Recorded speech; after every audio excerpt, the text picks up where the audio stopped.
Ava sat at her desk staring at her open textbook. The words on the page blurred together, and no matter how many times she read the same sentence, it refused to stick in her mind. She sighed in frustration.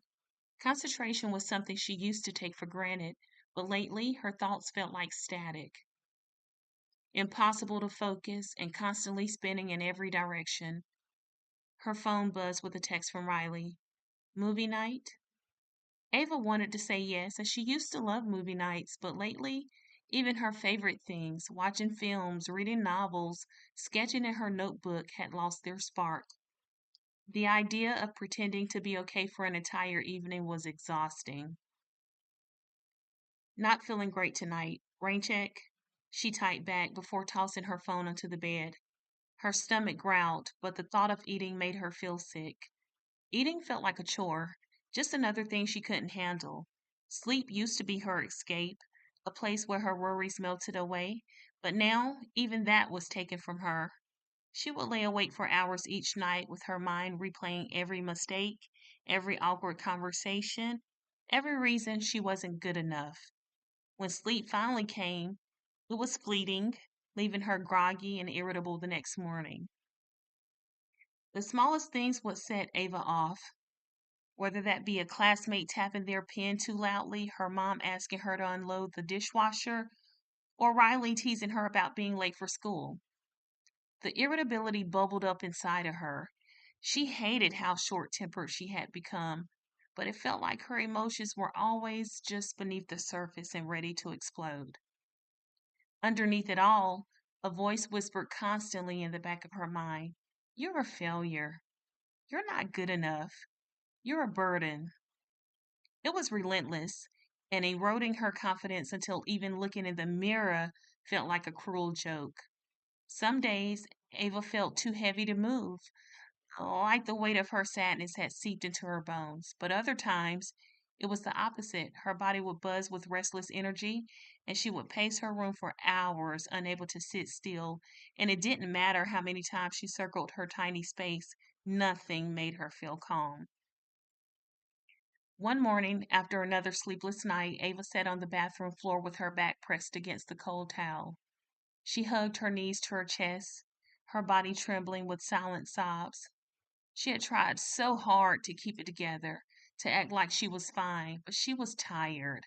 So tired of pretending, of carrying this invincible weight alone.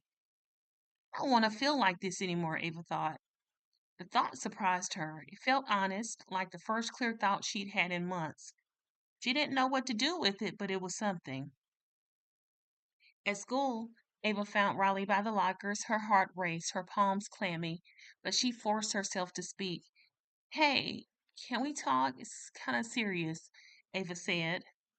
Riley closed her locker, giving her full attention. "Of course, what's going on?" "I don't know how to say this, but I think something's wrong with me. I can't concentrate. I can't sleep. I'm tired all the time. And I feel angry and sad like I'm constantly on edge and I don't enjoy anything anymore. And I hate how that makes me feel." "Ava, that doesn't mean something's wrong with you. It means you're going through something really hard, and I'm so proud of you of telling me," Riley says. "You don't have to do this alone." And for the first time in months, Ava felt something other than numbness. She felt relief. With Riley's support, Ava talked to her mom and saw a counselor. It wasn't easy at first, explaining the things she barely understood herself, but her counselor helped her unpack her feelings. She then learned about depression, how it wasn't her fault, and how to recognize the signs when things got too overwhelming. Ava started working on small steps, eating one full meal a day, taking breaks when she felt restless, and writing in her journal to calm her racing thoughts. Slowly, the fog began to lift. Not every day was a victory, but the small moments of peace felt like progress. And most importantly, Ava learned to show herself the same kindness she gave to others. Months later, Ava stood in front of the mirror. She didn't hate her reflection anymore. She was healing piece by piece. There were still some bad days, but there were also good ones. days filled with laughter, hope, and possibility. And for the first time in a long time, Ava believed she deserved those good days. It didn't happen all at once. There was no magical breakthrough, no sudden rush of clarity that made everything better. Healing came in quiet moments, those subtle and unexpected times. At first, it was small victories: eating full meals, falling asleep sooner, waking up feeling just a little less exhausted, and finishing a chapter in her book and actually realizing that she was interested in what happened next. When Ava's body buzzed with nervous energy, she'd lace up her sneakers and jog to the park. Sometimes she sat by the pond watching the water ripple. The fresh air always helped to clear her mind, and the steady rhythm of her footsteps grounded her in the present. Ava started making time for things that didn't feel overwhelming, like sketching the trees outside her window, listening to music that made her feel understood. Her counselor also encouraged her to celebrate those moments, no matter how small they seemed, and so she did, one day at a time.